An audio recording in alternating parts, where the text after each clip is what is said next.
Welcome back to Trending in Education. Dan Trevor, Mike Palmer, and Melissa Griffith with you. And this week we're going to talk about the Consumer Electronics Show, CES 2020, wrapping up just a few short days ago. Mike, how are you doing?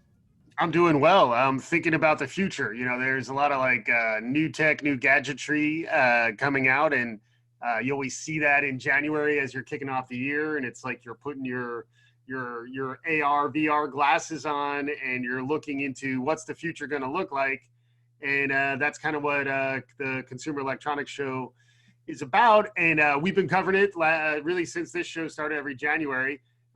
Interestingly, it was a little more of a bro culture that was covering the Consumer Electronics Show, and very happily, we now have Melissa Griffith here to bring her unique perspective, which I think includes a fondness for gadgetry and technology and what's emerging. So welcome, Melissa, and thoughts on the Consumer Electronics Show, just in general, and how it relates to trending in education. Please share. I mean, that lead-in, to unpack your lead-in, I'm not sure where to go with that. So a couple things. One, Consumer Electronics Show, always fun to watch new tech. I am a techie at heart. I like to have new electronics in front of me, so I love that. The bro culture that was covered in the bro culture is fascinating. I'm a little nervous. I'll tell you why I'm a little nervous about your lead-in just now, because, the CES, good or bad, they're trying to change their bro culture, but they did have Ivanka Trump on the stage, and that's a little concerning to me, because that's kind of like saying, you know what, okay, if we need a woman, any woman would do. And you might have just made a veiled reference to that when me joining your show, which is why I'm like, it's layered, it's complex, right? There's a lot going on. I'm trusting precursor to other shows that come that's not an implicit bias that you're showing there. Oh, that's a nice Yeah, we got to talk about that too. But yeah, so a lot going on, Dan. So that's how I'm doing, and yeah, it's always fun to have Melissa on the show to bring some more perspective.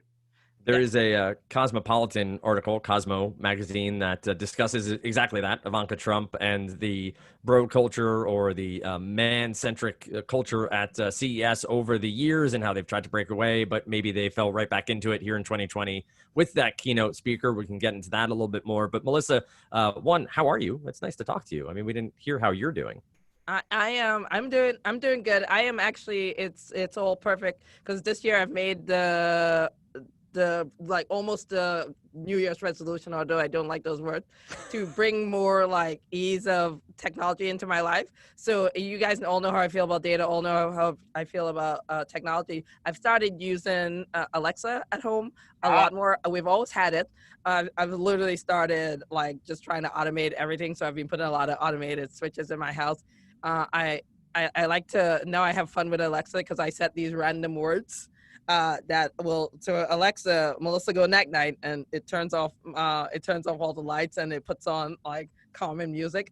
I'm having fun with technology, and it actually starts to change the way you interact when you actually get it to work for you. Sure. Which is my goal for this year. You haven't lived until you've heard my 2-year-old yell at Alexa, because those words don't form quite right, and she gets very angry that Alexa is not listening. But nonetheless, Mike, there's so many different topics, different lanes to go down when it comes to CES. You've touched on the technology, and maybe here at the top, what are your thoughts about the necessity of CES, the sort of grandeur, the how big it is, and is it really something that is spurring innovation and pushing these consumer electronics forward? Or is it something more of a bygone era that may fade over time? That's a good question. And just getting back to my lead-in, the fact that we're talking about a Cosmopolitan article about the implicit bias and how their corrective action against bro culture missed the mark, I still view that as progress. So we may not get all the way there, but I think the fact that that's part of the conversation of the Consumer Electronics Show is a sign that consciousness probably is elevating over time. People are getting a better read on what's happening, and they're not just thinking about, oh, we've done this show this way all the time, we're going to keep doing it the way we loved to do it back in the 90s and before. So I do think that is progress. And then related to that progress is letting go of some of the bygone components. So like the quote unquote booth girls who were part of what the Consumer Electronics Show was for many years are no longer part of Consumer Electronics Show. What is still, to your point, Dan, what is your question?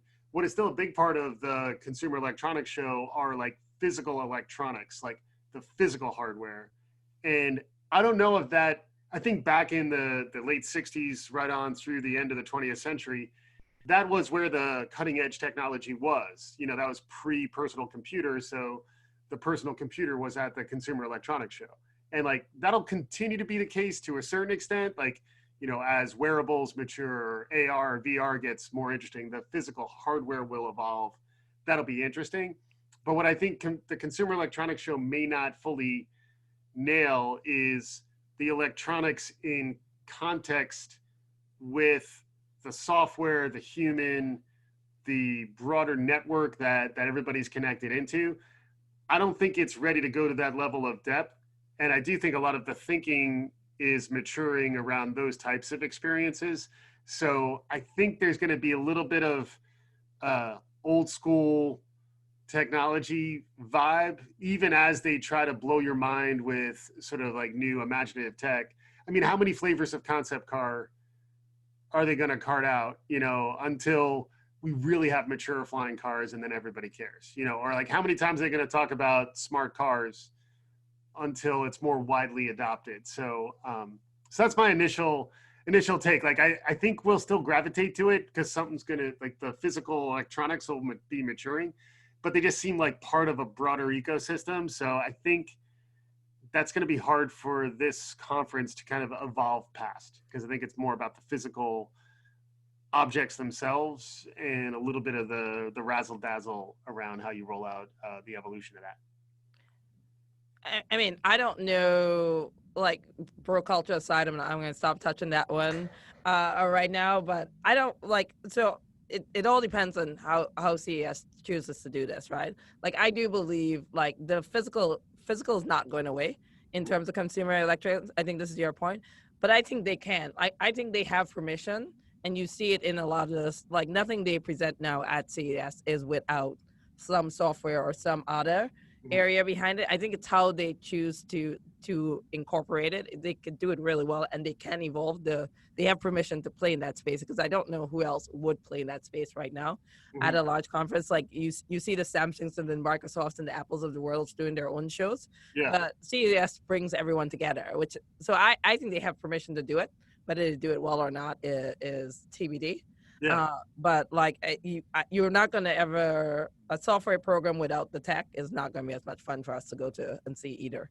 Yeah, I guess my point is a little more that what you're going to see at the Consumer Electronics Show is like an entire ecosystem built by Samsung and a robot that's now built by Sony. So how these big brands are sort of extending the physical delivery of their value, and like they're going to try to be as cross-channel, multimodal. They'll try to be delivering it in every form factor possible, but like that to me is more like the big ecosystem play that is going to be coming from like the big companies that are out there.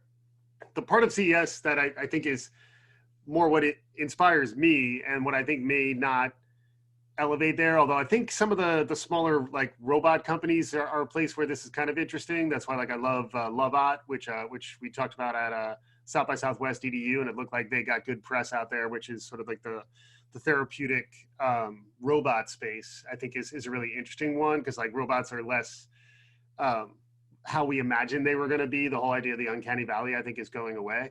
But I like when small companies can make their mark and emerge with sort of category changing innovation.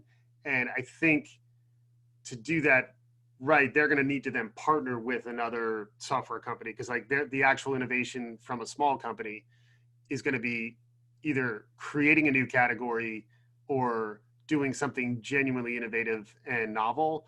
And I think frequently that gets drowned out by, you know, Sony has a car, and, you know, Samsung has a ball, and, you know, like, you know, so I don't know. I just think it's an interesting time to think about which companies are going to win by establishing a physical component to what was a software company, and then which sort of electronics companies are going to mature in the other direction. And then how does that innovation relate to more pure startup innovation where somebody just invents something that is new that kind of comes out of the blue? I thought you were gonna. When you first started that point, it's a valid point. I thought you were gonna take it a different area, which is where I actually think there's also going to be a challenge with CS. Is to me like it's to have a Samsung phone, to have like Alexa in your house, to have a Google phone in your house. It's the intersection of how these things play together that you sometimes don't get at CES, and to bring it together and actually show me how to build my smart home. Yes. Is actually something that I think is probably missing, because every company is like, here's my new stuff, but your new stuff is only valuable to me to the extent that it works with something else I have in the house. And I'm not sure I'm seeing that yet. Yeah. And I know they're starting to play together, but the question is, how do you get them to all like seamlessly integrate? Yeah. And then to your example of programming your home through Alexa, like, are you a typical user? What interfaces are given to you to kind of do your sort of configuration and personalization? How much of that is responsive, so that you can kind of feel what it's like to try this thing versus try this other thing? And like, I just don't think that level of personal context can emerge from something that's the scale of the Consumer Electronics Show. But it's still always interesting to talk about. And then also extending that same idea, Melissa, like if the same way you're configuring your home, if you're configuring a learning environment in that way, what would the implications be there? So like, that's always, again, just so much of 2020 is about spectacle and noise nowadays, and CES is, almost cliche level of spectacle and noise. But it's like, how do you actually get to that sort of very personal human context of, I want to leverage these things to solve this specific problem? And instead CES is more like, we'll give you this gadget, be amazed by this gadget. Go figure out how to use it. Yeah. I think there was one product that won an innovation award called Dabi, which is a over the top, not OTT, but a higher level streaming service. So it actually brings all streaming services into one. So instead of signing up for every single one under the sun between Peacock now and whatever else might be out there with Hulu and Netflix, it does it all for you. And so you're just signing up for this one service, and to Melissa's point, sort of doing that extra legwork rather than me having to track all my passwords and figure out who's sharing it and where they are in the world and whether or not I'm going to get locked out or not. You have this one login that you can do there. I do think also, Melissa, you made the point before about Alexa. You guys were just going back and forth about that and how they interact on the individual base, like Google and Amazon working together. And as a consumer, and yes, it's CES, but as a consumer, that's not something they talk about. I think that's a really interesting point, not something I think they necessarily think about there. It's very much, as Mike was saying, those ecosystems individually, not how the end state consumer will be using them moving forward. So I think that's a really smart and really a point I hadn't thought of before in how this sort of fair or interaction at CES could work moving forward for the actual end state consumer. So I appreciate you bringing that up. I think as we go through the different topics here and understand the innovation awards, that's all. We can share those links. Tons of gadget.com and CNET and all these different sites have shared their top and what they think is best in the awards themselves. Mike, there was a lot of robots. I do want to give due to the Lovett, the robot, which we met at South by Southwest EDU, but now you guys are just showing off. Well, a little bit. I mean, I'll pat myself on the back from time to time, but it does sort of circle back to Melissa, you interacting with your Alexa the way you do. Like, you have these key phrases. And one of the things in one of the articles was about how, Mike, you talk about the uncanny valley, you talk about the idea of us interacting. And when they give these robots the quirks, and that was a big thing at CS this year, they maybe spoke in a child's voice, or they had a little bit of a different sounding voice, or they laughed at certain times that were uncomfortable, like a person might do. There's a puppy. There was a puppy. It I looked mean, so there's a cool. puppy that looked pretty freaking cute. It I didn't look like a robot puppy. It looked like a puppy. I like a pup. Yeah, and I was fine with that because I wanted a puppy that I don't have to clean up after, and that Exactly. seemed perfect. Right. I Yeah. do not let my kids know because we got them like the really small robot cat and dog, and if there's a real one out there, it's gonna be. It looks so cute. It's adorable. I'm gonna I've been, send a link to your daughter right now. it's probably my favorite part of the following the Consumer Electronics Show in earnest the last 3 years is like there's always something that is more like a smart, soft, therapeutic toy that I just start thinking like that we have a loneliness epidemic right now. Yep. And we have a lot of people who are having problems in their lives and like just feeling some sense of companionship that I don't think ultimately will supplant real pets, and I don't think it'll make us stop caring about other humans, although that is how the Black Mirror episodes are being penned, I'm sure. But it is pretty cool that people who need to feel more of a sense of positive emotion, love, affection, companionship, that those problems are also getting solved through these sorts of robots. And like, you gotta kind of like hug it a little bit to understand what we're talking about. But like, there is a level of like, it's a proxy for what we're evolved to feel, but the proxies are so close that like, I think it's a natural evolution towards like social emotional learning, which we talk about a lot on the show, how like we all need to get better at empathy, get better at understanding how we feel, and then understanding what things sort of help us feel better and help us cope. I thought that was that every year it's always interesting to see these robots as a sort of a physical manifestation of like, how do we find comfort in a crazy time? Melissa, I'd love to get your perspective on the robots, including the therapeutic ones. I mean, I so many thoughts are going through my head as you have this. I don't even know if I can unpack my mind in real time. I will say this. I see my snap judgments is I see the value of it, right? I totally see the value of a therapeutic pet, one for like a dog, a child. You can imagine that like children who have a hard time picking up social cues at a young age, using these types of toys to teach them how to do so, how to interact, maybe are timid. Like it's a way to bring the interaction, like bring their interaction, their emotional intelligence forward in a safe environment. So I can see it. I worry at the same time, like everyone else will, that it may supplant the need for so like the actual human connection. Yeah. And it may make us more isolated than we want and more divided. So Yeah. like follow me through this, that may be a complete tangent. Like in the world where we are such a bipolar like society as it is, where like I only want to hear my news, I only want to talk to my friends, I only want to do this because I want to stay in my own bubble. Yeah. These things force you more into your own bubble and just allow you to disconnect from the world, and I think that's a little sad. So in the one like in one way I like it, and obviously I like technology. Obviously I clearly do it all the time, probably more than normal. Alexa, I love you. Do you love me? Like I probably, because it's always fun. It is always fun to do it. If you haven't done it, try it. It is so much fun. Like some like they all Alexa, Siri, Google, they all have their own answer to it. I do it to all of them. I mean, this may be a cry for help. Somebody told me they love me soon. Like it could be so many places, but it does. It makes you. I think it may ultimately. I worry that it may have unknown consequences on society. Yeah, I mean, I could definitely see that. I mean, we like the impact to dogs that might have been rescued otherwise. You know, like I'm just looking at Jenny, the realistic robot pup from Tombot, and if you get a chance, look it up because like it looks like a little puppy. It does. And I just think. Dad, just check your daughter's link. She has it already. I just sent it over. I honestly have no doubt that you made that happen somehow. So and we've established she already talks to Alexa, so it's probably in your cart already too. So Yeah.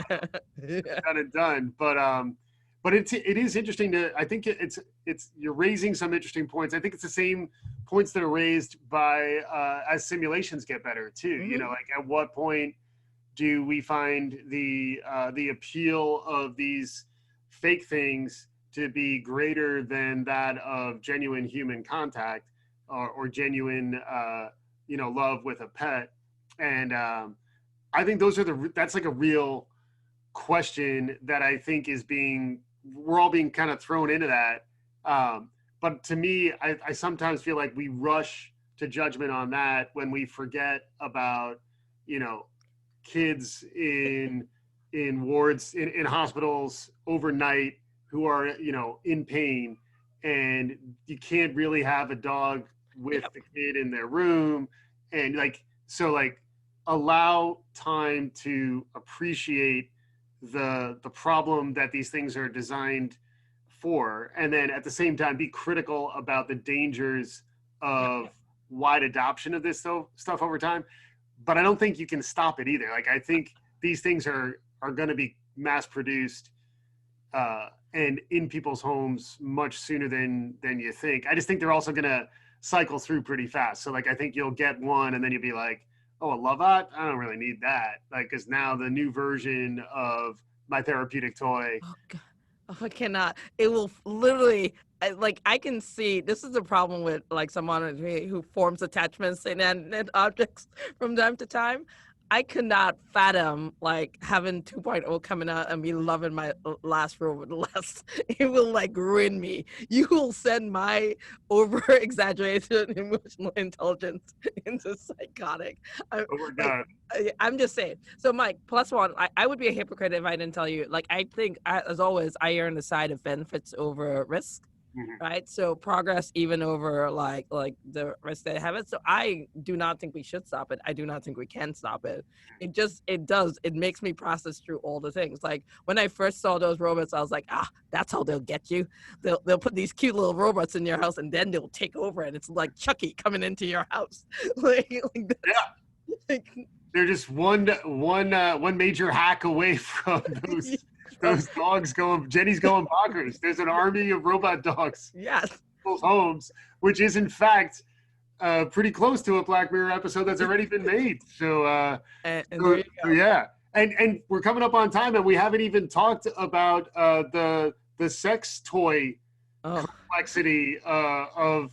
There's a really good Cosmo article. Sex tech, Mike. Sex tech. Sex tech? Excuse me. Do you want to provide some quick context? I know we're tight on time. Sure. Sure. You're so excited. Please continue. I will get into it.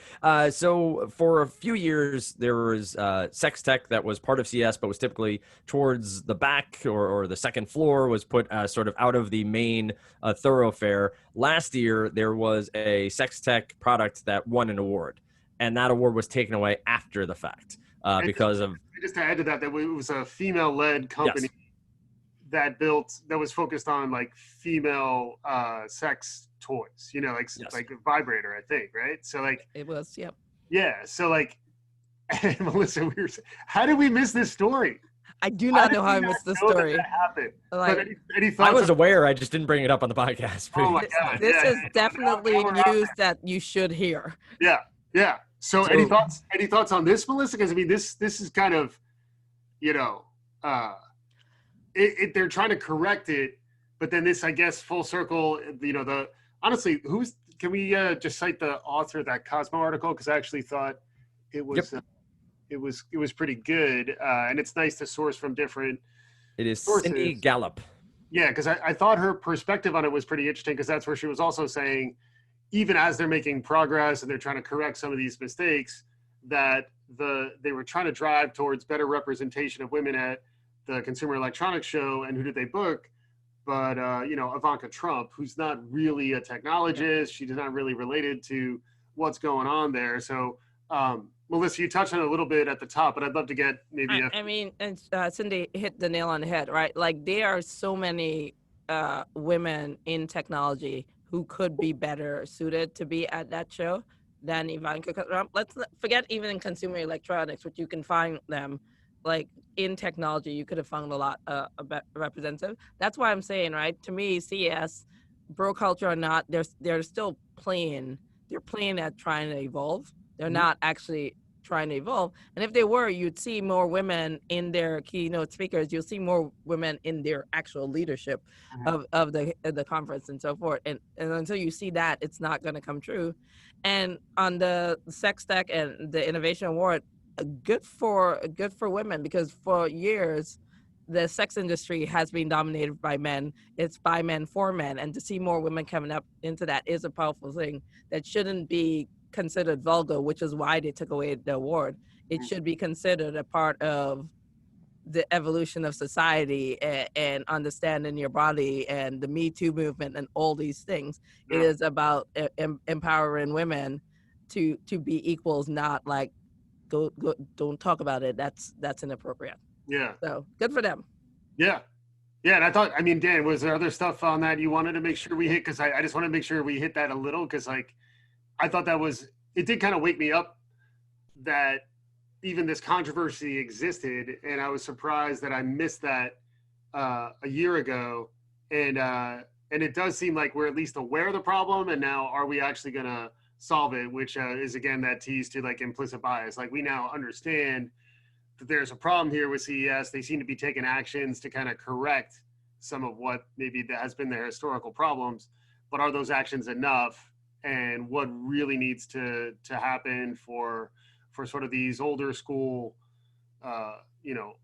were sort of products of patriarchy things from back in the day? Can they really reset for the 21st century, or do they just sort of make attempts at it enough so that people just let them get back to how they normally want to operate? I think it's an interesting critical perspective, and it's appreciate having you here so that get your take on it as well, Melissa.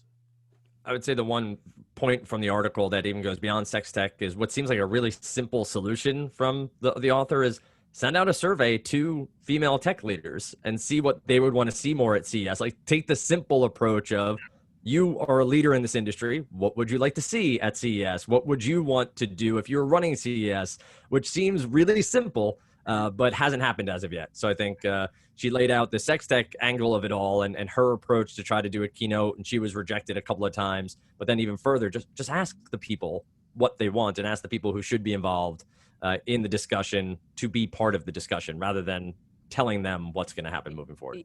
And also, what metrics are they? Is it the percent of women attendees, women keynotes, women in the leadership of the Consumer Electronics Show?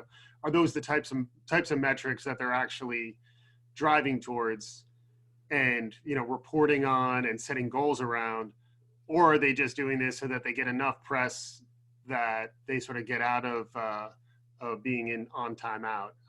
But Melissa, you were going to say something. I'm sorry. No, I was going to say, look, my final word on CES, for me, just as a woman, it feels very much like I'm now being told by men, like, okay, if you want us to pay more attention to you, okay, we'll begrudgingly get rid of the women that are doing, like, I don't even remember what you're calling those women. We're calling them booth girls. Yeah. Booth girls. We'll get rid of it because it's offending your sensibilities. But like, it feels more like men acting because we told them they had to act, and not because they actually care about it. And that may not, if that's not their intent, I wait to see what they do next year.